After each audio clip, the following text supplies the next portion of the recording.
네, 안녕하세요. 도사 이승태 TV의 이승태 변호사입니다.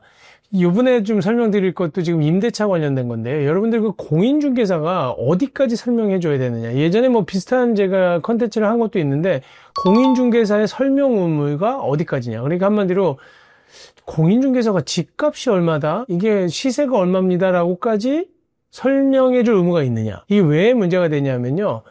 우리가 임대차를 들어갈 때 우리가 임대차 보증금 있잖아요. 나중에 보증금을 반환받을 수 있을지를 가늠하려고 그러면 시세가 얼마 정도 되는지가 중요해요. 그리고 사실 우리가 일반적으로 집을 팔고 살 때 이거 시세가 얼마예요? 이거 굉장히 중요한 그 정보인데 이 정보를 과연 공인중개사가 설명해야 될 의무가 있느냐. 이거를 의무를 제대로 고지하지 않았을 때는 그러면 손해배상을 해줘야 되느냐. 여러분들은 어떻게 생각하세요? 하나는 공인중개사가 시세를 그래도 정확하게 설명해줄 의무가 있다. 그리고 설명해줘야 될 의무가 있을 뿐만 아니라 정확히 고지하는 거죠. 그리고 또 하나 반대로 아니다, 이거는 뭐 공인중개사가 그것까지 뭐 설명해줄 의무가 있나? 공인중개사는 중개물에 대한 내용만 확인해주면 되는 거지 뭐 이게 시세까지 그 사람이 어떻게 알아? 감정평가사도 아닌데. 어떠세요? 어느 의견이 맞다고 생각하세요? 이게 지금 법원에서도 의견이 달랐던 겁니다. 한번 대법원 판결 보시면서 여러분들이 맞는지 한번 확인해 보세요. 중요한 거는 재외동포 A씨가 이 건물에 들어가게 된 거예요. 그 내용을 한번 보시면 22년도 4월에 공인중개사 B씨로부터 다가구 주택에 보증금 1억 2천만 원 2년간 임대차 계약을 체결했습니다.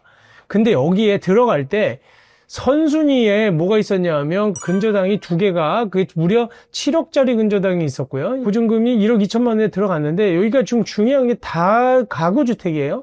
다가구 주택은 제가 매번 얘기하는 거지만 하나의 소유권자다. 소유권자가 집집마다 호실마다 소유권자가 있는 다세대 주택하고는 다르다. 그렇기 때문에 전체의 빚을 봐야 돼. 보증금이 얼마가 있고 그 다음에 대출금이 얼마가 있는데 빚이 얼마가 있는지 봐야 되는데 여기에 건물하고 다가구 주택과 부지가 각각 7억 5천만 원, 7억 8천만 원짜리 근저당권이 있었어요.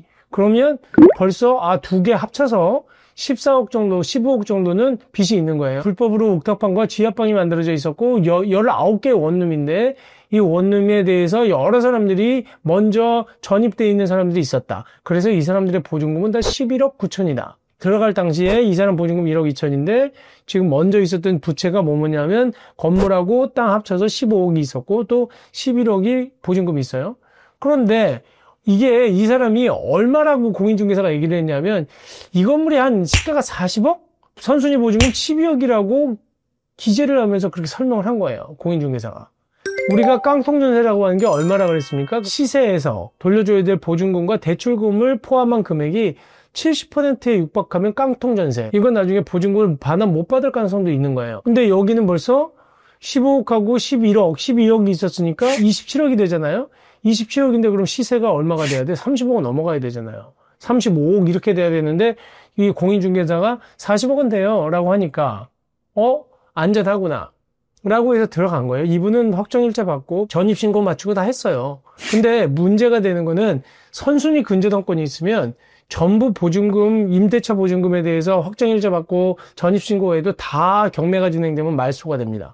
경매가 쭉 진행되면서 말소가 돼가지고 이 사람은 한 푼도 못 받았어. 경락가가 얼마였냐면 법원에서 감정을 해보니까 21억 5천만 원밖에 안 나온 거예요. 21억 5천이면 보증금하고 그 근저당권하고 임대차 보증금을 다 합쳐도 이미 그 금액보다도 적잖아요. 27억은 돼야 되는데. 근데 21억 5천에다가 매각이 얼마에 되냐면 16억 3,800만 원에 매각된 거예요.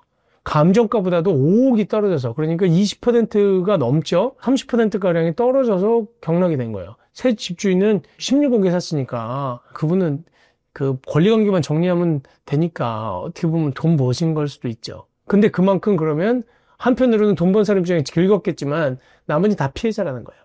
결국은 근저당권 빼고 임대차 들어갔던 분들은 보증금 하나도 못 받았다는 거예요. 그러다 보니까 이분들은 다 손해를 봤어요. 그러니까 이분이 화가 나서 이 재외동포가 공인중개사랑 공인중개사 협회를 상대로 해서 소송을 했습니다. 1심에서는 당연히 아니 시세를 갖다가 정확하게 알려줘야지 임차인이 내가 계약할 때 이 보증금을 돌려받을 수 있는지 없는지 가늠할 거 아니냐. 그 다음에 실질적으로 그 주변의 시세가 공인중개사는 자기는 시세와 비슷하게 금액을 알려줬다라고 얘기하지만 매매계약하고 1년 뒤에 감정평가한 자료가 하나 나왔는데 거의 반값으로 경매 그 감정 금액이 나온 게 확인이 됐던 거예요. 그러다 보니까 너 잘못 알려준 게 맞네라고 해서 이분 손을 들어줬어요. 재외동포의 손을. 근데 대법원 가가지고는 뭐라고 얘기했냐면 공인중개사는 중개대상 목적물의 권리관계를 정확하게 설명해주면 되는 거고 임차인이 몇 명이고 보증금이 어떻게 되고 그다음에 근저당권이 선순위가 있기 때문에 못 받을 가능성이 있다. 요거만 설명해주면 되는 거지 시세까지 알려줄 의무가 있느냐 라고 하면서 공인중개사의 손을 들어줬어요.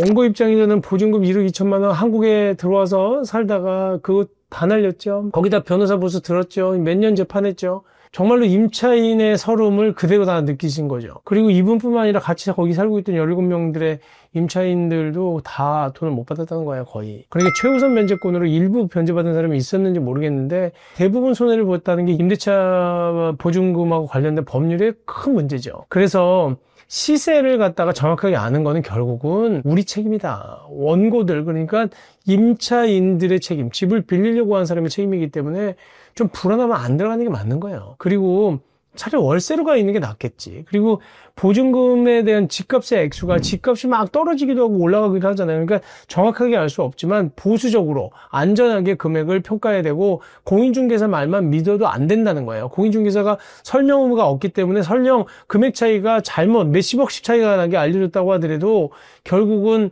그 공인중개사가 책임을 지지 않는다. 이 부분 명심하셔야 될 것 같습니다. 오늘 방송은 이것으로 마치도록 하겠습니다. 감사합니다.